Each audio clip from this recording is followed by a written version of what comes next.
Mais uma placa para aumentar a família da série 40, RTX 4060, foi finalmente lançada e nós estamos aqui com o modelo GameX da MSI, né? Normalmente o GameX vem o GameX Trio, né? Quando é Triple Fan, nesse caso a MSI colocou aí, simplificou, né, o nome GameX, tá? Quer saber a que está aqui do meu lado, já está na bancada de teste, a gente teve o privilégio aí de poder testar ela em live também e hoje vou trazer para vocês mais testes, tá?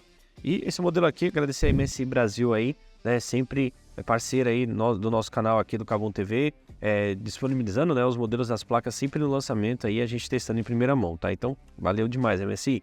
Galera, eu realizei os testes aqui com essa placa com um novo driver, que é o 336.40, tá? Então, foi um driver que foi lançado às 10 horas da manhã, né, no dia oficial da placa, né? Muitas pessoas rodaram alguns testes antes com um driver anterior, então eu acredito que houve melhorias para o driver atualizado aí, o 536.40, beleza? Aqui nós temos uma placa de vídeo do segmento de entrada da NVIDIA com novas tecnologias, como por exemplo o DLSS 3, que permite você utilizar um recurso chamado de Frame Generation, ou gerador de quadros, né? Ou geração de quadros, enfim.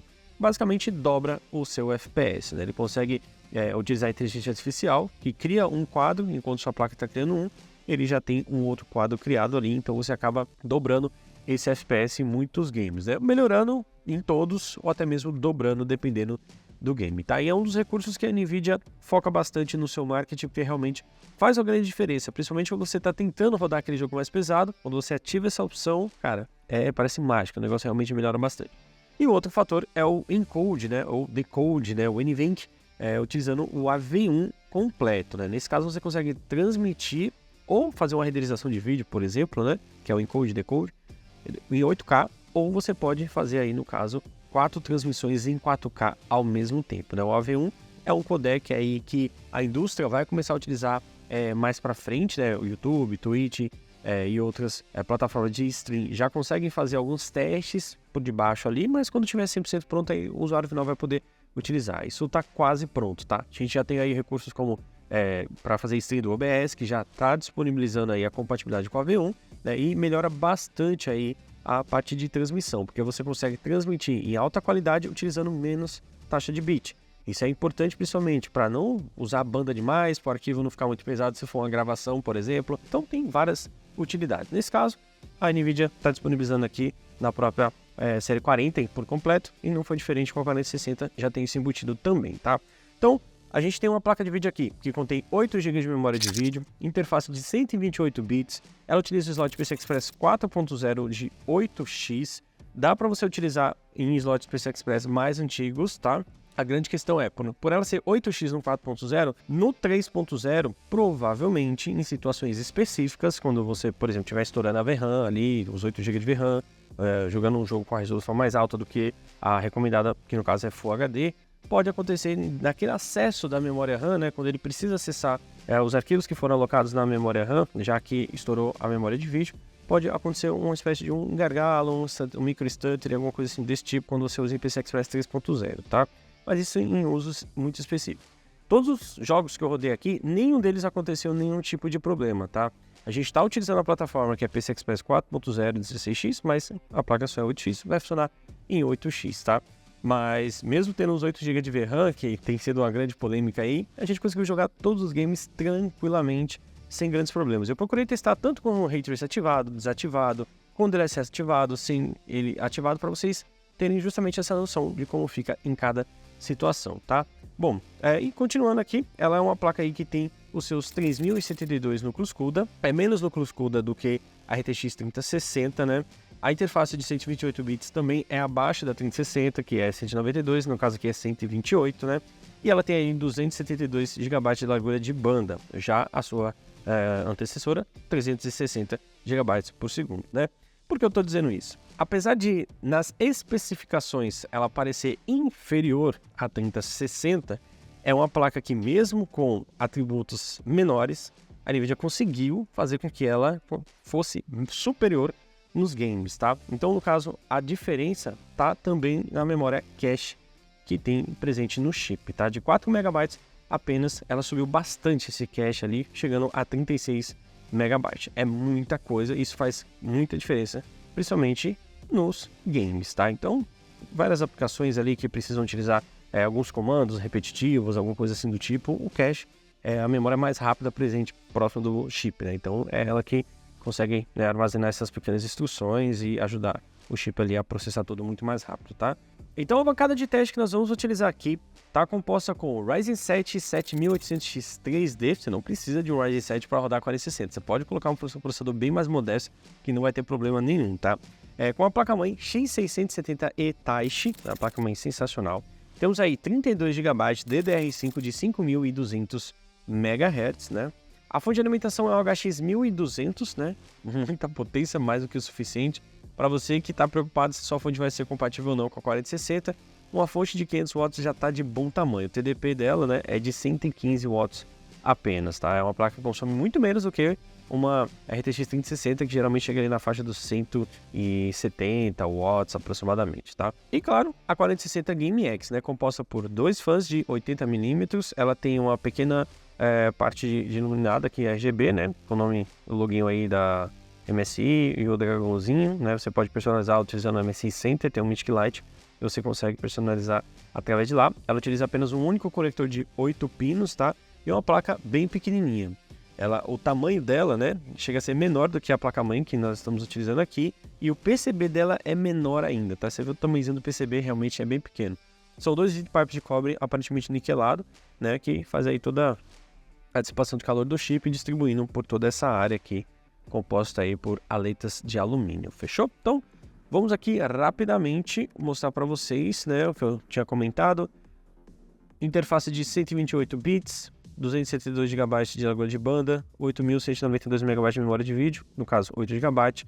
Essa daqui é uma placa que o clock padrão dela é 1830 MHz e o boost chegando a 2595 MHz, né? Vocês vão perceber que 2595 não chega nem a ser o mínimo de clock que ela atinge jogando. É muito maior do que isso, tá? Então esses números aqui, realmente, você não vai ver a placa rodando nisso daqui quase em nenhum momento.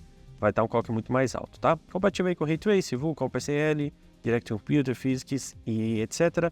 Aqui a interface PCI Express 4.0, né? 8x 4.0.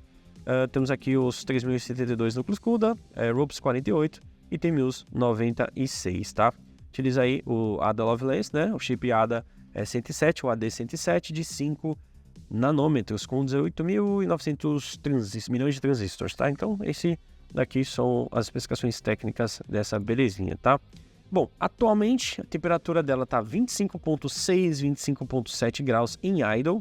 O hotspot, que é o ponto mais quente da placa, está 31.5, utilizando aí 40% apenas da rotação da ventoinha, que está em torno de 1.292 RPM, tá? Ela trabalha com um clock bem baixo quando está em idle, né, 210 MHz, e quando a gente vai para o gameplay, aí muda totalmente, tá? E olha só, o consumo dela aqui, ó, 52 watts agora, tá? Porque eu tô aqui com um player aberto. Então, vamos lá. E agora sim, bora testar em games. Procurei testar em Full HD, porque é justamente para o que essa placa é destinada, de acordo com a NVIDIA e pelas suas especificações técnicas, de fato. Full HD seria o sweet spot assim, dessa placa de vídeo, né? Claro que você pode colocar resoluções mais altas, mas sempre tentando balancear ali a qualidade gráfica por conta dos 8 GB de VRAM, tá? Estamos rodando aqui o Call of Duty, né, o MW2, né, no modo online aí, e a placa está atingindo aí mais de 100 FPS, tá?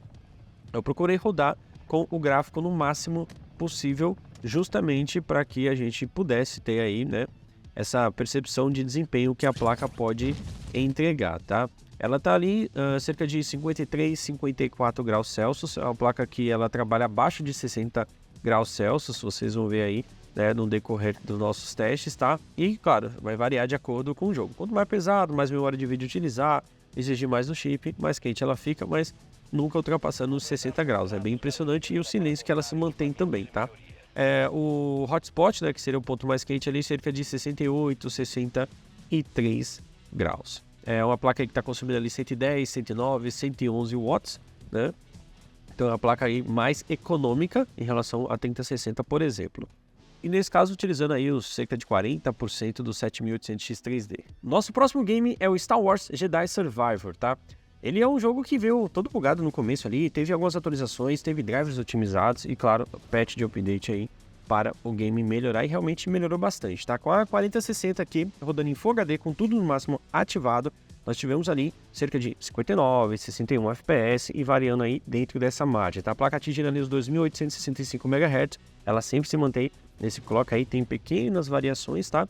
Temperatura nesse jogo ficou um pouco mais alta do chip, né? 58 graus, mas ficava tendo ali algumas alternâncias para 56, 54, subia para 59, dentro dessa margem, tá? A placa realmente é bem fria, né? O hotspot, 70 graus Celsius. É como se a placa tivesse, o hotspot sempre fosse 10 graus, ou um pouquinho mais ali quente do que o próprio chip, tá? Então o hotspot geralmente é um ponto mais quente da placa de vídeo, não necessariamente do chip, né? E ali ela utilizou ali os 7.16 GB de VRAM, né? Mais um game que utilizou quase toda a sua memória de vídeo, tá? Como nós estávamos em Full HD, não tivemos problemas de desempenho, tá? Porém, o game ele tem a função do AMD FSR 2.0, que funciona com a placa de vídeo da NVIDIA também. E o que já estava bom, melhorou bastante, tá? Então, ali a gente chegou a ter uma quedinha ali para 51 FPS, mas como é um AAA, não tivemos nenhum tipo de incômodo assim durante a gameplay. Mas ativando o AMD FSR, olha só, 84, 83 FPS, passando dos 90 em alguns cenários, né? Como é bem dinâmico o cenário, tem algumas partes bem fechadas, outras partes abertas, tem a parte ali onde a gente acaba enfrentando, né, os inimigos também, com efeitos de sabre de luz e tudo mais, então acaba tendo uma pequena variaçãozinha, mas melhorou bastante, só habilitando aí o AMD FSR 2.0, né? Então, importante as placas de vídeo serem compatíveis com essas tecnologias, que melhora bastante o desempenho, né? De repente você tá ali jogando a 50, 60, não tá muito contente, você habilita uma função dessa, por exemplo, e o FPS vai lá para as alturas, né? Aqui ficou utilizando um pouco mais de memória de vídeo, 7.60 GB, a placa atingiu ali os 55, 56 graus Celsius. Engraçado que o AMD FSR ela acabou ficando um pouquinho mais fria, 2, 3 graus mais fria, mas é que varia muito ali, né? E no caso o hotspot ficou em 67, 68 graus. E antes da gente rodar aqui, o próximo jogo que você pode fazer é baixar o aplicativo do Kabum. Lá você pode utilizar o cupom AppNinja que te dá 10% de desconto em produtos selecionados. Além de você poder monitorar o seu pedido em tempo real, você também fica por dentro de outras ofertas que pintam por lá. Então não perca tempo e baixe já. Testamos também o Hogwarts Legacy, né? Um jogo que também teve alguns updates aí, melhorou bastante desde o seu primeiro dia de lançamento. E ele tem também compatibilidade com o DLSS 3.0, né? Onde a gente tem o Frame Generation para ativar lá e mais do que dobrar o FPS. Então procurei testar aqui sem o Frame Generation ativado, ficou ali na faixa de 77, 76, dá umas pequenas quedinhas abaixo de 70, mas assim, AAA acima de 60 é mais do que o suficiente, tá? Isso no caso em Full HD com tudo no máximo ativado, né? Então a gente ali a caminho de Hogsmeade, né? Fazendo sempre aquele tradicional caminho, né? Deu pra gente pegar bastante a paisagem, né? Certinho nos dois testes, né? Então eu procurei testar no mesmo ponto, saindo de um ponto para o outro e com o DLSS 3 ativado também, tá? Aqui no caso chegou a bater até 117 watts, né? Foi um jogo que eu vi que realmente ele conseguiu atingir um TDP um pouco acima do que o limite dela, que é 115 watts, tá? Isso pode ocorrer ali devido à variação de utilização, o clock chegar a um ponto um pouco mais alto, né? Nesse caso a temperatura ficou ali 56, 58 graus Celsius e o hotspot 68 graus, né? Então basicamente um padrão desse modelo aqui de placa, tá? E nesse caso ali utilizando 7 GB de VRAM, né? Bem próximo do seu limite de 8 GB. Agora sim, com o DLSS 3 ativado, né? Ativamos aí o Frame Generation e olha só, o FPS foi lá para as alturas, 133 FPS, tá? Então aqui a gente acaba tendo aí uma experiência, né, do que o DLSS 3 pode fornecer, né? O Frame Generation, por exemplo, num jogo AAA como Hogwarts Legacy, sinceramente, rodando ali a 70, 60, 80 FPS, eu não haveria necessidade de ativar essa função, já roda muito bem. Mas, em uma condição em que, de repente, essa placa é focada para o Full HD, mas você quer colocar um 2K de resolução, por exemplo, né, um 1440p, faz muito sentido, porque, obviamente, com maior resolução, pesam mais o game, né, exige mais a placa, e o FPS vai ficar um pouco mais baixo. Então, você ativa o Frame Generation e acaba atingindo um FPS mais alto, mantendo, quem sabe, o target a 60, caso fique abaixo desse valor, né? Então, para Full HD, realmente, o FPS fica mais do que o suficiente, né? Fica ali 120, 130, parece que a gente vai jogar um FPS ali, né? Com um monitor de 144 Hz, mas para vocês verem que realmente essa tecnologia aí melhora demais. Esse é o grande diferencial dela para qualquer outra geração que foi lançada, né? A série 40 tem a compatibilidade com o DLSS 3, outra geração não vai ter. Então, esse recurso somente com uma série 40 para utilizar mesmo. The Last of Us Parte 1, né? Finalmente melhoraram muito o game, muitos patches de atualização, driver otimizado para isso também, e o jogo realmente melhorou muito, tá? A gente procurou utilizar aqui o gráfico em alta, né? Eu cheguei a testar no Ultra, mas o game crashou. Aí, para não ter aquela dúvida se era o game ou se por conta da memória de vídeo da placa de vídeo, que no caso o jogo mostrava que não estava atingindo o limite, eu falei, vamos deixar em alta mesmo, para garantir, e realmente conseguimos jogar por muitas e muitas horas sem problema algum, tá? E olha só, aqui no caso, estava utilizando ali 6.82 GB de memória de vídeo, 56 graus Celsius a temperatura, o FPS estava ali em torno de 70, 73, 75, né? Dependendo do cenário para onde a gente estava, aumentava bastante, né? Chegando a bater ali quase 100 FPS, né? No caso, bateu aqui, ó, 105, 106 FPS, olhando obviamente para a parede, né? Mas é um jogo que tem muitas variações, né? Então, nesse cenário aqui, com alguns NPCs ali em volta, na cidade, a gente obteve aí esse desempenho, tá? O clock dela, 2.865 MHz, utilizando 100% da sua capacidade, tá? Nesse caso, como é um jogo AAA, assim como outros games que eu mostrei para vocês, você pode travar, simplesmente habilitar o V5 e travar esses 60 FPS sem problema algum, né? A utilização de GPU vai diminuir, obviamente, né? Você vai ficar travado em 60 FPS, o consumo de energia vai diminuir, a temperatura também vai diminuir, tá? Então, mas se você quiser jogar com FPS solto, sem problema algum, tá? Ela realmente mandou muito bem aí no game, tá? E o jogo é muito bonito, né? Por sinal. O TDP dela, 115 watts também, tá? Então, realmente a placa sempre mantendo o seu 100% de utilização, vai estar mais ou menos aí nessa faixa de consumo de energia. O próximo jogo, Diablo 4, né? Para você que gosta aí de um RPG, Diablo 4 realmente está top demais, muito bonito, batendo vários recordes aí. E a gente rodou na 4060 com tudo o máximo possível em Full HD. É um jogo que tem o DLSS 3 também, mas rodei aqui sem o DLSS para vocês verem o desempenho que fica. E olha, em Full HD, 150 FPS. Parecia até que eu estava ali com o V5 ativado. O jogo ele tem como você mudar, né, o FPS máximo. No caso eu deixei em 400, que é o máximo que ele poderia atingir, tá? Nesse caso estava ali, bateu 150, 130, 120, então não ia atingir o valor máximo, tá? Então a gente não estava realmente utilizando 100% do poder da placa de vídeo, como vocês podem ver ali, né? 53, 54 graus Celsius a temperatura dela e o clock de 2835 MHz, tá? O hotspot, né, 64 graus Celsius. Nesse caso, nesse game, o hotspot e a temperatura da GPU ficou exatamente ali 10 graus de diferença aproximadamente, tá? Seu TDP mantendo ali os 115 watts, mas chegou a um pico ali de 118 watts, tá? O jogo roda de forma fluida, tranquila, sem a necessidade de você ativar o DLSS 3 em Full HD. Mas, claro, isso te dá margem para subir a resolução e aí sim ativar o Frame Generation, de repente, se você quiser manter uma alta taxa de FPS, né? Mesmo estando muito bom, ativei o DLSS 3 em Full HD com gráfico no Ultra também, tá? Aumentou o FPS para 190, 180 dentro dessa margem, tá?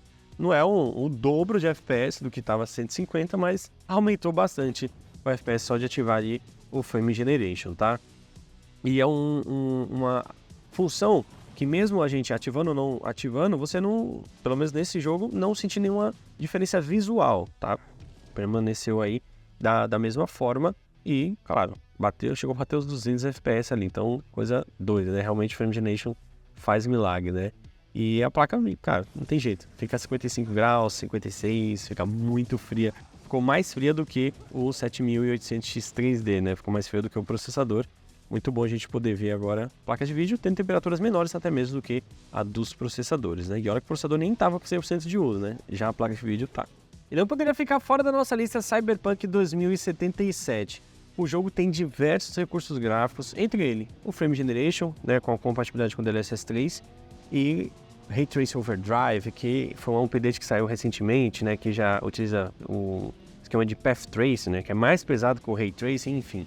Então, eu procurei fazer dois tipos de teste. A gente testar com o DLSS 3 e o Ray Tracing Overdrive, já em tudo que o jogo pode oferecer de qualidade, e também testando sem o DLSS 3, para vocês verem justamente a diferença de desempenho. E olha, tem uma diferença bem considerável, né? Principalmente no Cyberpunk, que é um jogo onde você pode pegar o veículo, passear pela cidade e tudo mais, e essa movimentação do veículo pela cidade, quando o FPS está muito baixo, incomoda bastante, tá? Então, a gente procurou testar aqui, e olha só, 35 FPS, 34 FPS na cidade, dando a volta ali com o carro, né, dando para ver todo aquele cenário, toda aquela geometria, né, dos edifícios e etc. E claro, eu batendo como sempre, né, dirigindo igual um louco aqui dentro do jogo, ainda bem que é um jogo, a gente pode fazer isso, volta ao checkpoint, tá tudo certo.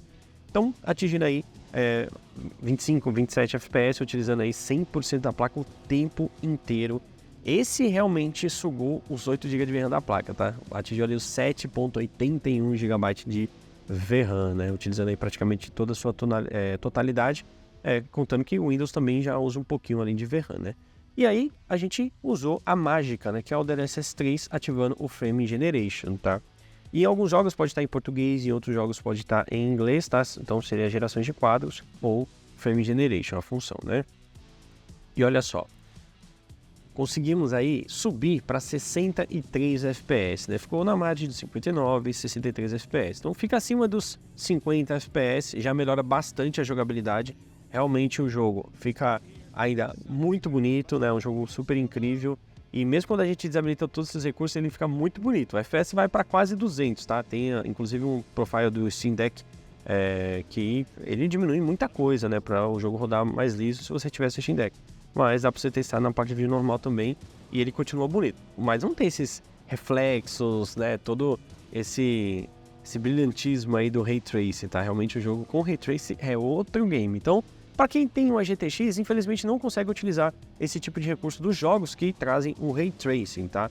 E para quem não tem uma série 40, não vai conseguir utilizar o Frame Generation. Então esse é o diferencial da série 40, que a Nvidia tem apostado bastante, né? Tem utilizado muito no seu marketing e que realmente, quando você aperta o botãozinho ali para ativar, é instantâneo, o FPS vai lá nas alturas. E creio que essa tecnologia, assim como o DLSS 2, que evoluiu muito desde o seu lançamento, vai melhorar ainda mais. Então tende a ser ainda melhor do que já é, tá? Então, dos games que nós testamos aqui, o Cyberpunk foi o mais pesado de todos. E para quem tem aquela dúvida em relação aos 8 GB de VRAM, dos jogos atuais, o que a gente tem atualmente, não tivemos problema nenhum em rodar eles, né? A gente na live até trocando ideia com o JP, ele falou, cara, eu tenho um 1060, tem 6 GB, eu consigo rodar as coisas lá. Porém, Cyberpunk, por exemplo, por ter 6 GB de VRAM e ser um chip bem antigo, não ter poder computacional suficiente, ele não consegue rodar com essa taxa de FPS, por exemplo, que a 4060 consegue entregar, mesmo desativando todas as tecnologias, né? Porque ele teria que diminuir para o gráfico mínimo ali e tal, então ele tem vários problemas de performance. Então, no caso dele, que tem uma GTX ainda, para subir para 40, série 40, né, seja 4060, 4060 Ti ou qualquer outro modelo de placa, faz muito sentido, porque aí você vai ganhar muitos recursos, além do AV1, como eu falei para vocês, para quem vai fazer live stream, é gerador de conteúdo, vai fazer muito sentido. Para quem está na série 30, 3060, 3060 Ti, não faz sentido você migrar para a série 40, ao menos que você queira utilizar esses recursos aqui, mas sinceramente não acho que vale a pena agora você fazer esse tipo de substituição, né? Valeria a pena você fazer um upgrade ainda maior, 4070, 4070 Ti, placas ainda mais fortes.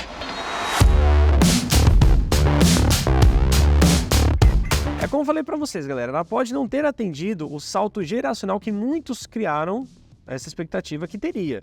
Mas é uma placa que não é uma placa ruim, ela é uma placa que ela entrega um desempenho consumindo menos energia, gerando menos calor, super silenciosa e outros recursos que foram implementados nela que faz tanta diferença assim, principalmente para games como o DLSS 3 e claro o codec, o encode AV1, tá? Que para streamers isso vai ser uma mão na roda, principalmente para quem gosta de renderizar um vídeo ali e tudo mais, Premiere, Mid Encode, que usufruem esse tipo de codec também e facilita bastante, ganha tempo, né, para quem trabalha com esse tipo de recurso, tá? Então, na minha opinião, é uma placa que ela tá vindo com preço aceitável, perto do que a gente teve no passado, em outras gerações, tá?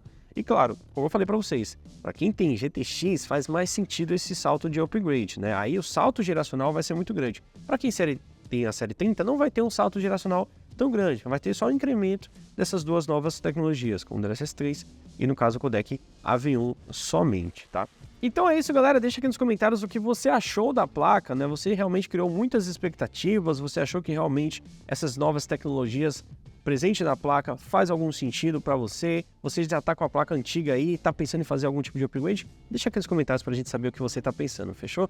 Então é isso, eu vou ficando por aqui, grande abraço a todos e valeu, até a próxima!